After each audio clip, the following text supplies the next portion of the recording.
Okay. So we'll go ahead and get started. This is about stress management.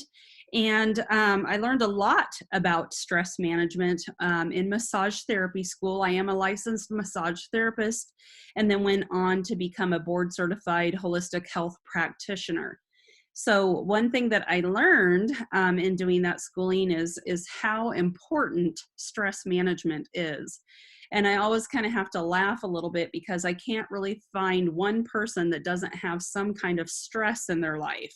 So it really does apply to each and every one of us. But first, just to talk about, what is stress? And really, it's a feeling of emotional or physical tension. And that can come from all sorts of different things. We as humans are emotional beings. So we feel things, we have feelings, we have emotions. And those feelings and emotions can affect our entire body. So it can really be from any event that makes us feel frustrated, angry, or nervous. It's our body's reaction to that challenge or demand.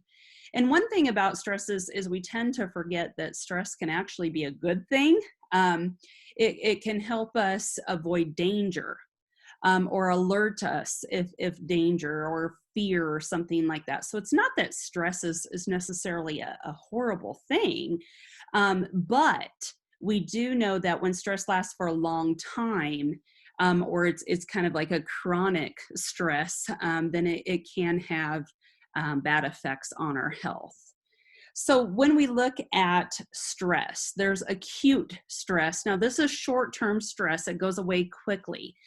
So this is like if I slam on the brakes, if I see a deer in the road, or I have an argument or ski down a steep slope, it helps us manage dangerous situations. When we become stressed, our body releases adrenaline and we just become more alert so that we can act quickly. Then there's chronic stress. And chronic stress is something that lasts for a longer period of time. So, for instance, if people have financial problems or maybe relationship problems or just maybe a high stress job, when that stress goes on for weeks or months, it becomes chronic stress. And if we don't manage that chronic stress, we know that it affects our well being. And so when we look at signs of stress, so to the point where it is affecting our health, we can see here like it does. It actually affects all of the systems of the body, the nervous system, our muscular system.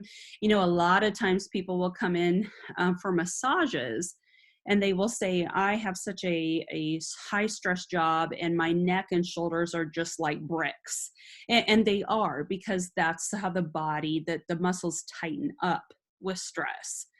It also affects people's respiratory system, their heart rate increases, it affects their immune system, it even affects their gastrointestinal system. So, a lot of times when people are under chronic stress for a long period of time, their stomach starts to produce more acid than normal. So, they start getting heartburn and ulcers, and we look at, well, what are you going through that maybe is stress related that is causing that condition. It affects our body, it affects our mind, our emotions, our behavior. A lot of times when people are really stressed, maybe they can't sleep, or maybe they're sleeping too much. So there's all different kinds of effects with stress. And then we look at, a lot of times people don't realize that we can actually have stress injury. And there's things that happen in our lives that cause certain types of stress. And so when we look here, a life threat or a traumatic injury, this is just something that is very intense. Maybe it's a horrifying incident, maybe a natural disaster or something like that. And then there's a grief injury where people have some kind of loss. Grief can also be, people losing their job. I know with COVID, there have been people that actually have lost their job and they're grieving that they lost their job. There's inner conflict, which is a moral injury. And this is witnessing behaviors that violate moral values. So maybe something that it just kind of breaks my heart, something I'm passionate about, and that stress, something that I don't maybe agree with about morally, and it's just kind of it's an internal conflict with myself. And then there's wear and tear. And I think we've all probably had some kind of fatigue injury, whether we're working, overtime or just not getting enough sleep or whatever it is, there's fatigue that causes that injury. And so when we look at stress injuries, what we want to pay attention to are signs and symptoms. And what signs are things that other people notice. Like if I notice that my coworker is maybe isolating or just really has a short fuse and they start really having a lot of anger outbursts, or maybe they're increasing their use of substances because they're saying, hey, I need to just kind of calm down at night. And so, I'm using substances to do that. Or making mistakes, not really being present or mindful. Symptoms are things that people feel.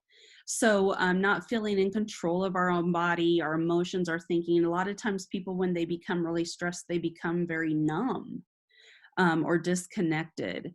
Again, a short fuse, maybe they can't calm down. They're having some anxiety. They're having racing thoughts, and they can't function as well at work or in relationships. So what we want to look at is we want to ask ourselves, is stress affecting us to where we are having signs and symptoms? So how do we manage stress? And I always have to throw a little humor in here where it says stressed is dessert spelled backwards, because that's very true. I know I'm kind of one of those people. When I get stressed, I want to eat something, just something comforting, right? And so some people will do that. Now we want to look at positive coping skills, because there's definitely negative coping skills. But we want to look at things like mindfulness, meditation, maybe making a list and prioritizing things that are stressing us out, doing some journaling. They have done a lot of research and studies where they have found when something is mentally bothering us or stressing us out, if we actually talk about it or write it out, there are hormones that are released, chemicals that are released in the brain that make us feel better. So journaling is also a coping skill.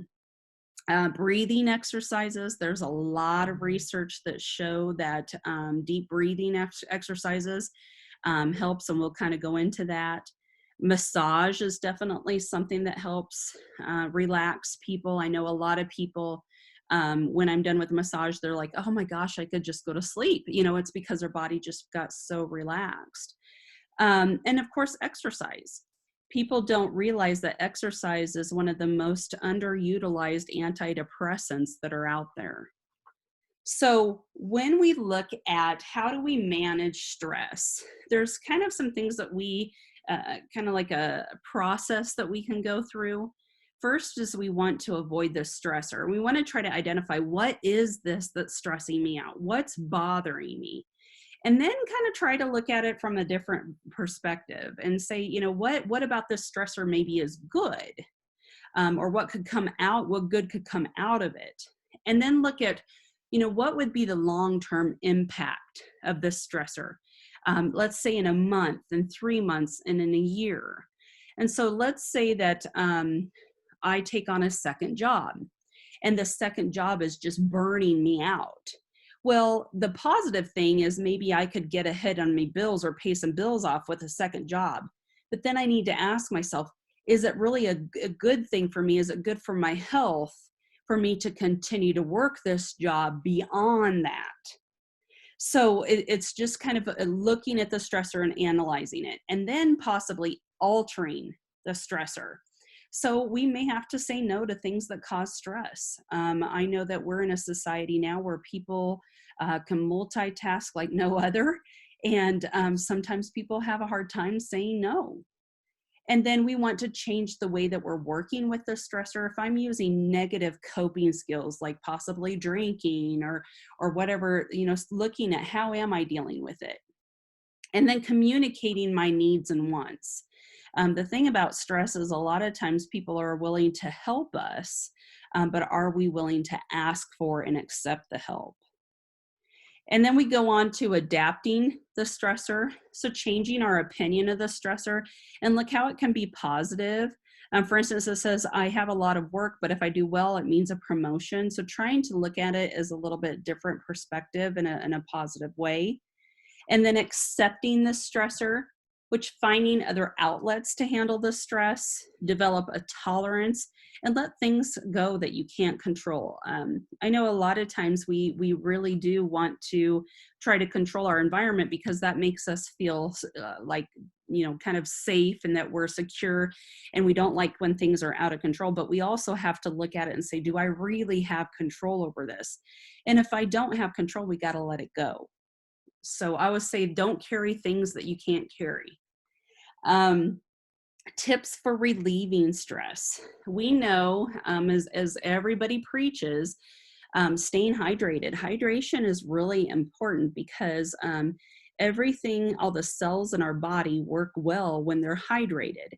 If they're not hydrated, then we're not thinking clearly, we're not feeling good, and stress affects us even worse. We talked about exercise already. We talked about, well, and nutritious meals, providing the nutrition for your body to be able to feel good, to be able to adapt with the stress. And then getting 7 hours of sleep each night. We know that is huge because your body actually does rejuvenation and repair processes in the night when we sleep. Those only occur when we are at a certain stage of sleep.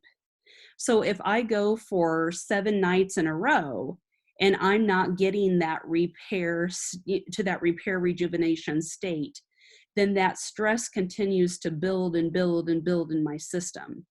And so a lot of times people will get to the point where they can't sleep, and they kind of almost get to a point where they have a nervous breakdown because their body, all that stress has just kind of started to continue to build and build and build, that it can't handle it anymore. So that sleep is very important. And then we talked a little bit of already, making a list or prioritizing to be able to kind of help us get all those racing thoughts in our head and put them down, and be able to come up with a solution to any problem. Now, breathing exercises. The reason why breathing is so helpful, because it does increase the supply of the oxygen to the brain, and it stimulates something called the parasympathetic nervous system. And that promotes the state of calmness. And we'll go through that.